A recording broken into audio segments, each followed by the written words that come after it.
Hey guys, Gameplay here, and today we will be unboxing the Thrustmaster Hotas X. As you can see, on the side we have information about the throttle controller.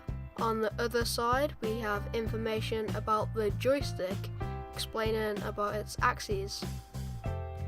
On the back is just in foreign languages. I think that's just about it for the box, so let's open it.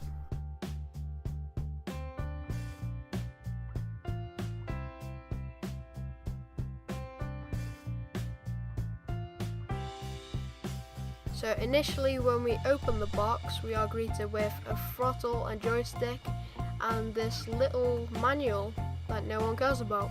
The throttle itself has a really good feel with a little notch in the middle, and the joystick has a really long cable, especially if you're gaming away from your computer. On the end of the cable we have a little USB dust protector, which I found quite nice.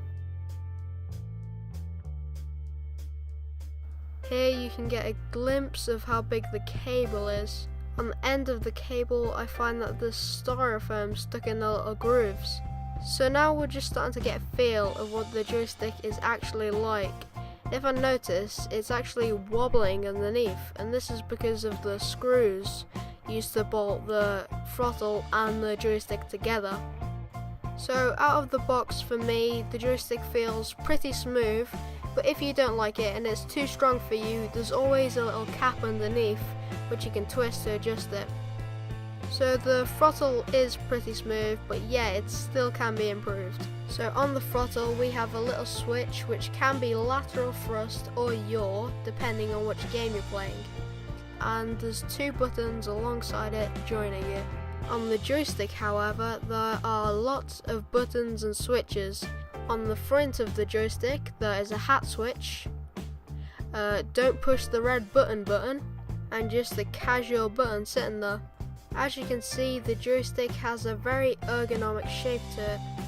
On it, it has a yaw axis, a pitch axis,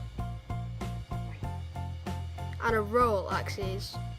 On the front of the throttle we have 4 buttons, which I use in Flight Simulator for flaps and landing gear. On the joystick I'm surprised to see that they have used real screws to create this metal effect. On the side of the throttle you can see that they've added the Thrustmaster logo and 3 little red lines for effect. On the other side it's the same except without the Thrustmaster logo.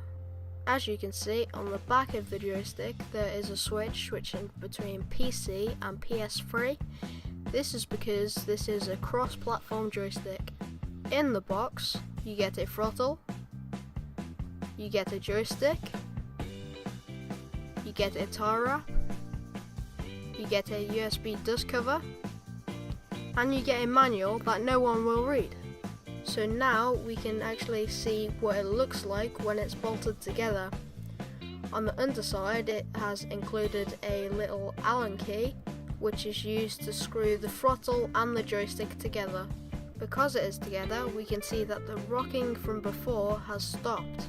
Personally, I prefer the joystick separate as it gives me more arm room.